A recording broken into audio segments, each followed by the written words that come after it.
Pengertian porifera.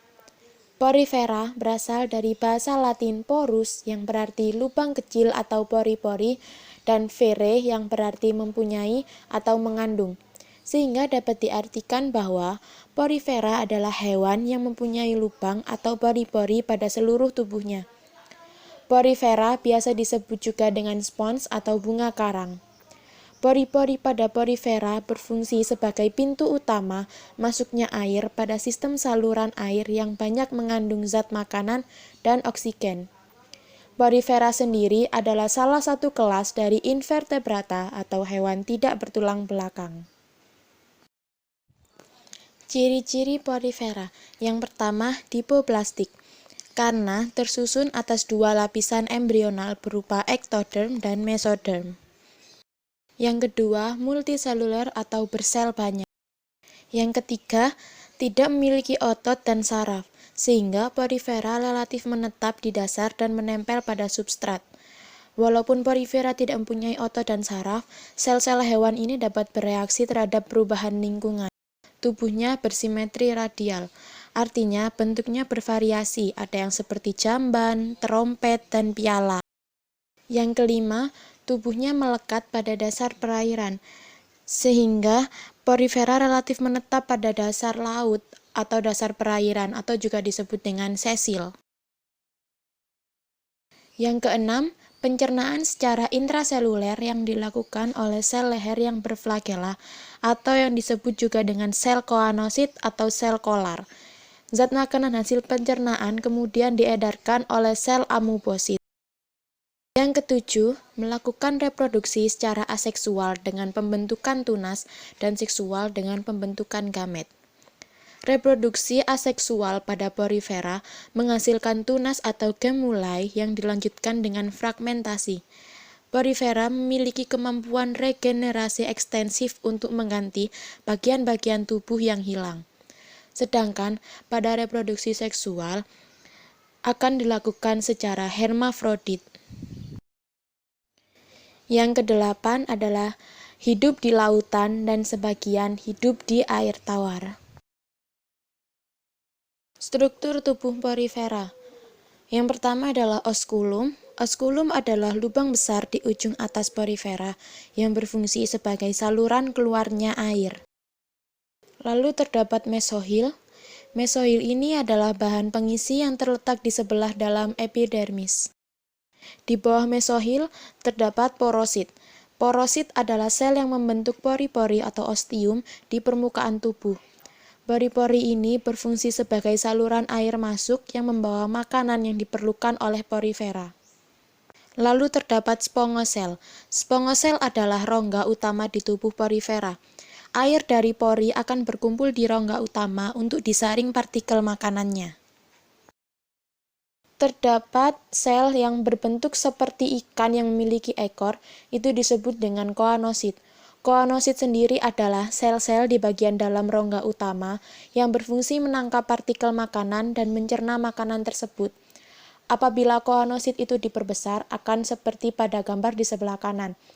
Di koanosit terdapat leher, partikel makanan di dalam mukus, flagela, fagositosis partikel makanan, koanosit, dan amebosit. Lalu pada ujung koanosit terdapat amebosit. Amebosit sendiri adalah sel-sel yang dapat bergerak dan berfungsi mencerna makanan dan membawa hasil pencernaan ke seluruh bagian tubuh yang membutuhkan. Di bawah tulisan amebosit terdapat epidermis. Epidermis adalah sel-sel terluar dari porifera, dan sel-sel ini berfungsi melindungi sel-sel yang terletak di bagian dalam. Tulisan di sebelah kanan, terdapat tulisan spicula. Spicula adalah rangka sederhana dari porifera. Bentuknya seperti duri-duri yang berfungsi menguatkan tubuh agar dapat berdiri tegak. Spicula ini yang membuat tekstur porifera menjadi kasar. Tipe-tipe saluran air porifera. Terdapat 3 tipe saluran air porifera, yaitu ascon, sikon, dan ragon. Pengelompokan ini berdasarkan tempat proses terjadinya pengambilan zat-zat makanan atau sistem saluran air. Fungsi dari saluran air sendiri adalah sebagai sarana dalam penyelenggaraan pertukaran zat seperti partikel-partikel makanan, O2, CO2, dan zat-zat sisa metabolisme dari daerah eksternal ke daerah internal dan sebaliknya. Dan yang kedua, sebagai sarana dalam pengeluaran benda-benda reproduktif dan penyebaran generasi. Tipe yang pertama adalah askon. Askon sendiri merupakan tipe yang paling sederhana. Biasanya, spesies yang menggunakan tipe ini berbentuk silinder, di mana pada dinding selnya terdapat banyak pori-pori dan di setiap pori-pori akan terhubung ke dalam rongga pusat yang disebut dengan spongosoel. Proses pengambilan zat-zat makanan terjadi di dalam spongosoel. Spesies yang menggunakan sistem saluran ini adalah Leucosolenia. Tipe yang kedua adalah sikon. Sikon ini lebih canggih dari askon, di mana pada setiap pori terdapat rongga berflagela. Proses pengambilan makanan terjadi di dalam rongga berflagela tersebut. Contoh spesies yang bertipe sikon adalah Siva. Tipe yang ketiga adalah ragon. Di dalam tubuh spesies porifera bertipe ragon terdapat ruang-ruang kecil. Proses pengambilan zat-zat makanan terjadi di kamar atau ruang kecil tersebut, di mana di setiap ruangan terdapat flagel di bagian tengah salurannya. Flagel tersebut berasal dari koanosit-koanosit yang melapisi dinding kamar atau ruangan tersebut. Spesies yang menggunakan tipe ragon adalah Spongia. Klasifikasi filum porifera.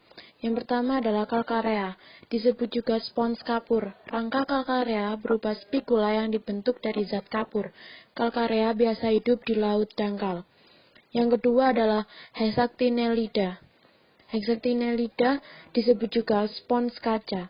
Memiliki rangka berupa spikula yang dibentuk dari zat kersik atau silikat. Memiliki duri dengan 6 cabang atau hexakson. Yang ketiga adalah Demospongiae. 80% dari semua porifera merupakan anggota Demospongiae, memiliki rangka berupa serabut sponging dan tanpa skeleton. Contoh Calcarea adalah Leucosolenia sp, Siva, dan Clatrina. Lalu ada contoh Hexactinellida, yaitu Euplectella aspergillum, Veronema sp, dan Hyalonema sp. Kemudian ada contoh Demospongiae, yaitu Superit sp, Cliona sp, dan Spongilla sp.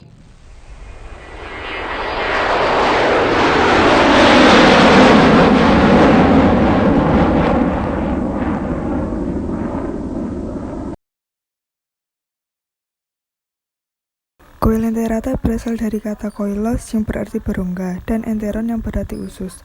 Coelenterata dapat disebut juga dengan Cnidaria yang berasal dari kata cnido yang artinya penyengat. Ciri-ciri Coelenterata adalah tubuhnya simetri radial, multiseluler, terdiri dari 2 lapisan jaringan atau dipoplastik, memiliki rongga yang berfungsi sebagai alat pencernaan.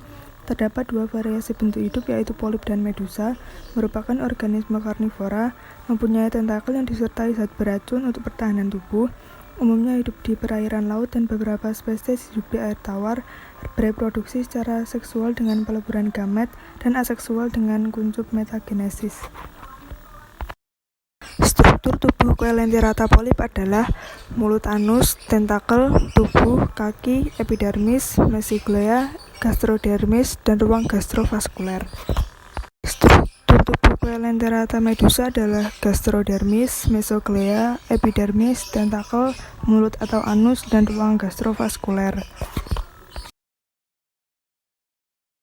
Klasifikasi Coelenterata dibagi menjadi 3. Yang pertama, hydrozoa, scyphozoa, dan anthozoa. Hydrozoa sebagian besar berbentuk polip dan hidup di perairan laut. Sebagian besar hydrozoa merupakan hemaprodit. Scyphozoa memiliki bentuk tubuh menyerupai mangkuk sehingga disebut ubur-ubur mangkuk. Hidup dengan 2 bentuk, polip dan medusa, serta memiliki kelenjar kelamin atau gonad. Anthozoa memiliki bentuk tubuh menyerupai bunga. Anthozoa hidup dengan bentuk polip, memiliki tentakel di sekitar mulut dan dalam jumlah banyak. Contoh hydrozoa antara lain Hydra viridis, Hydra attenuata, dan Gonionemus sp. Contoh Scyphozoa adalah Aurelia aurita dan Pelagia sp. Contoh Anthozoa adalah Tubifora musica, Acropara sp, dan Fungia sp.